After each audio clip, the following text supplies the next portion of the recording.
Welcome back. Radio city joke સ્ટુડિયોમાં આપનું સ્વાગત છે. કિશોર કાકા, હા કાકી ક્યાં છે યાર? એ હવે હમણાં લેડીઝ ક્લબમાં જાય છે. ના હોય તે લેડીઝ છે તો લેડીઝ ક્લબમાં ના જાય. લે એ રીતે ના હોય નથી કીધું. જાય છે, જવા દે ને, બહુ સારો ક્લબ છે. એ કઈ રીતે? હમણાં લેડીઝ ક્લબમાં બધી બહેનો ભેગી થયેલી ને, હા તો એક બેને બધી બહેનોને એમ પૂછ્યું કે તમે તમારા પતિને કેટલો પ્રેમ કરો છો?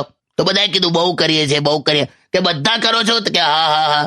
પછી એવું પૂછ્યું કે લાસ્ટ ટાઈમ તમે તમારા પતિને આઈ લવ યુ ક્યારે કીધેલું?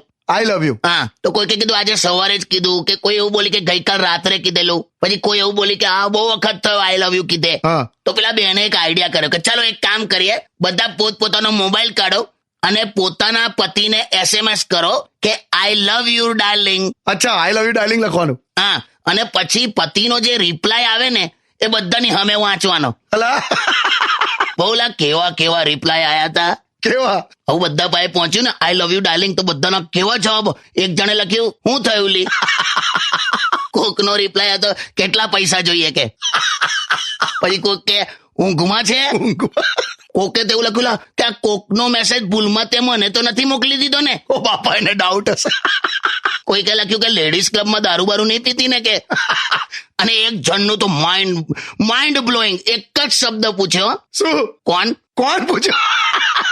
મારા હારે નંબર હાઉસ સેવ નતો કરે. બોલ, મરી ગયો. તમને આવ્યો તો SMS? આવે જ ને.